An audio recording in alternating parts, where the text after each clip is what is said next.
What's going on? This is AR Shaw here with the one and only T.I. What's What's going up, on, man? How you doing? Everything's good, man. All You right. got a busy summer this year, man. You movies, you got shows. Yeah. I want to start off with Ant-Man though, because I watched the clip where you going back and forth with Michael Douglas. Right. You know what I'm saying? So it's like you challenging him a little bit. Right. Let's talk about that role in Ant-Man and kind of explain the movie and your character. Well, it's a superhero movie about Scott Lang, who is the lead character played by Paul Rudd, and his journey as a ex-con, a probationer, if you will, and also his part-time job as a superhero. You dig? I think that, since like Infinity War and all the other stuff, like he's aligned himself with the Avengers, and he has a different set of roles and responsibilities aside from other probationers that his probation officer probably don't really care about.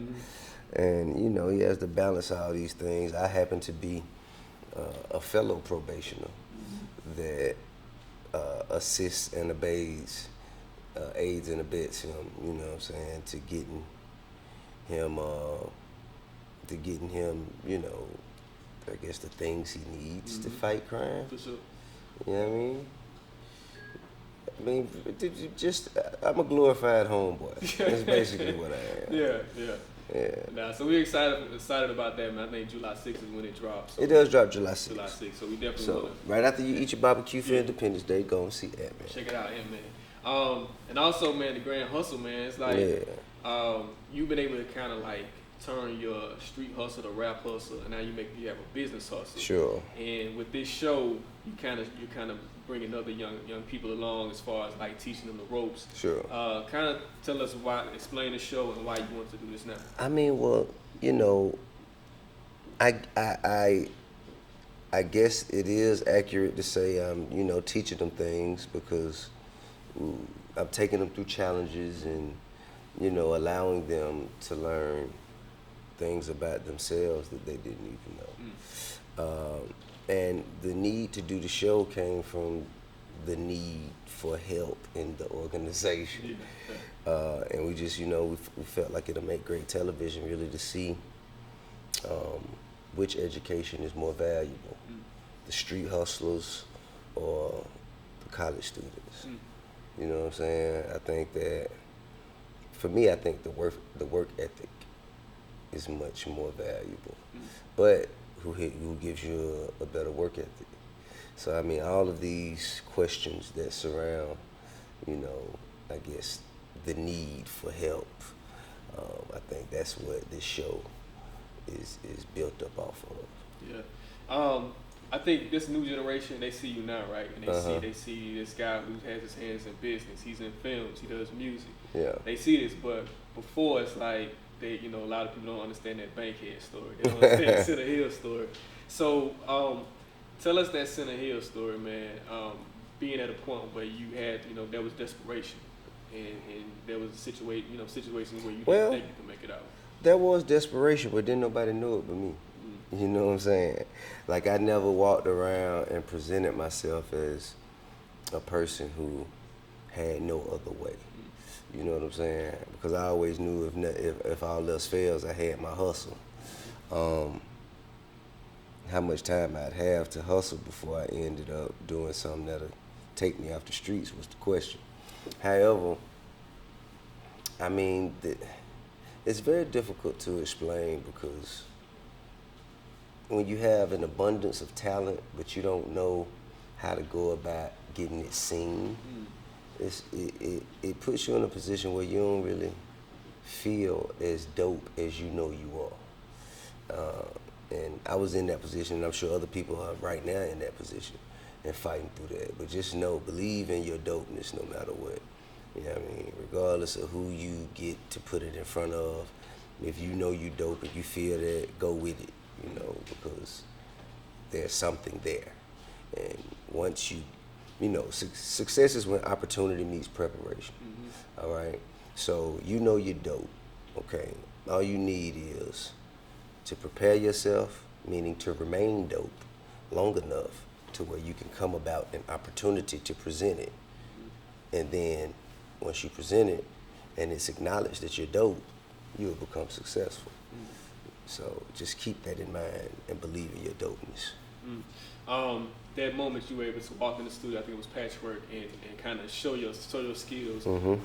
Take us back to that moment, and did you think about that moment, and did you ever see the success following that moment? Did you see the film? Did you see the shows in that moment? I mean, I always saw the big picture, but I knew that there was several applications of skill that had to be executed properly in order for it to be made a reality.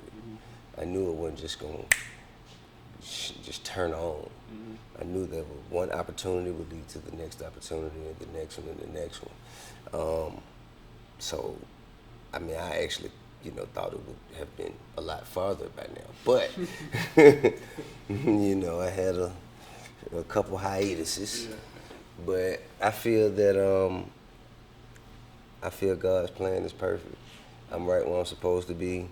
I'm, doing what I am supposed to be doing. I feel humbled and fulfilled all at the same time. Just that I'm able to still be here doing what I love to do for a living in so many different aspects of entertainment and business. We got to credit you with creating trap. I have to say that because you were the first one that I well, heard. Trap music. Trap music. Yeah. And to see how far it's come, you see the Migos, you see like a whole generation of millennials kind of carrying this thing that you created. Sure. Your thoughts on that, and again, did you think that it was going to be a point where it became a genre where? I didn't know. Yeah. And, I had no intention of it becoming a genre. I had no, I didn't say let me create a genre and made trap music. I said let me create music that the people who live like I used to live can relate to. You know what I mean? I didn't even know that other people who live like I live would wanna, or let me add to it. I didn't think nobody would really pay it no attention for it. But the fact that it caught on and, that it inspired others, to tell their stories and share their truth.